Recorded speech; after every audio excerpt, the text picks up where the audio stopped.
E aí, pessoal, bem-vindos de volta a mais um capítulo desse treinamento onde a gente está batendo um papo bem legal sobre microserviços, falando de conceitos, de padrões para a gente trabalhar com esse tipo de arquitetura. Mas agora vamos falar um pouquinho sobre a integração entre diversos microserviços, porque, como eu falei, alguns microserviços precisam se conhecer. Só que, além disso tudo, a integração vai além dessa comunicação entre serviços. A comunicação entre serviços é uma parte importante, mas integração vai além disso. Então, por exemplo, como que eu posso garantir um ponto único de entrada? Porque imagina de novo, a Lura está numa arquitetura de microserviços. Aí o desenvolvedor mobile vai pegar para desenvolver, e aí na hora de consultar os dados do aluno, ele precisa consultar uma URL. Na hora de consultar os dados de curso, é outro domínio, outra URL, com outro padrão, com outro formato. Então aqui ele usa JSON, aqui XML, e aí na parte de jogos, de gamificação, é um formato binário. Então como que a gente unifica isso e mantém uma API consistente para o cliente conseguir acessar? Então eu quero que, por exemplo, através de api.alura.com.br, barra o nome de alguma coisa, barra aluno, barra jogador, barra matrícula financeira, sei lá. Então, a partir disso, eu quero que esse ponto único de entrada me mande para os serviços corretos e realize o que tem que fazer. Então, o nome disso, que eu acredito que seja o padrão mais famoso quando a gente fala de microserviços, é API Gateway. Então, é gateway, um portão, alguma coisa do tipo, uma tradução livre. Então, um portão para a API, um ponto de entrada. Então, de novo, pensando no problema, imagina que clientes acessem livremente cada um dos serviços. Isso gera caos para o nosso back-end e para o cliente também. Caos para a gente porque o cliente pode muito facilmente acessar os serviços fora de ordem, acessar serviços que não deveria, etc. E caos para o cliente porque ele vai ter muito mais dificuldade de saber onde consultar para pegar determinados dados, para realizar determinados processos.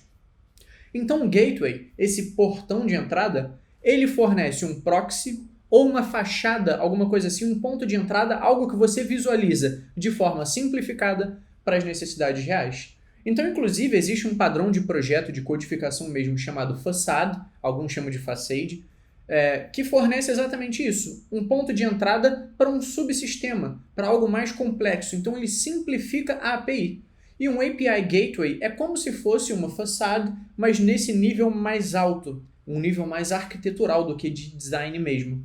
Então, um API Gateway é um serviço, ou pode ser um serviço externo, pode ser um servidor web que forneça isso, enfim, como vai ser implementado depende, mas a ideia por trás de um gateway é ter um portão de entrada, um ponto que vai saber como organizar o fluxo de determinada operação, de determinado serviço, de determinado acesso.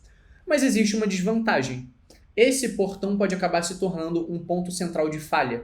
Se o meu API Gateway cair, a minha aplicação toda cai. Então isso precisa ser muito bem escalado. A gente pode ter algo como demanda elástica, por exemplo, que conforme as requisições chegam, isso cresce automaticamente, enfim. Aí a gente já entra numa parte de infraestrutura, que a gente precisa conhecer nosso ambiente. Cada servidor, cada cloud, cada local vai trabalhar de uma forma, mas a ideia é que existe uma desvantagem na gente implementar isso.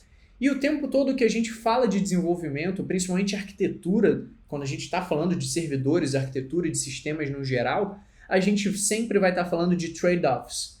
A gente ganha em um ponto, mas acaba perdendo em outro. Então a gente vai colocar na balança e ver o que pesa mais. Então essa é a ideia por trás de um API Gateway. E ele tem alguns comportamentos, ele pode realizar algumas tarefas.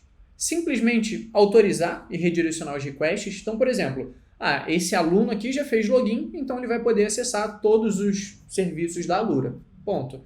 Ele pode acabar barrando um aluno, pensando, esse aluno aqui não tem um token válido, então não vou deixar.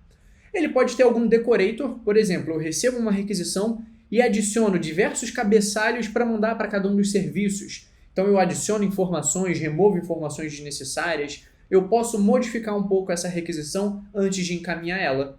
E pode acabar limitando o acesso ao conteúdo trafegado. Por exemplo, como eu falei, eu posso ter um serviço específico para um cliente, por exemplo, o cliente mobile que não vai ter acesso ao fórum, não sei, alguma coisa assim. Então, nas respostas de um curso, por exemplo, eu não mando junto, nas respostas de um vídeo, alguma coisa assim, eu não mando junto as respostas do fórum. eu não preciso disso, então eu vou limitar o dado sendo trafegado. Então a gente pode ter isso, só que esse último ponto aqui, a gente vai falar mais em outro padrão, em um outro tipo de serviço. Então isso pode ser um gateway, mas na prática é um outro detalhezinho que a gente vai falar.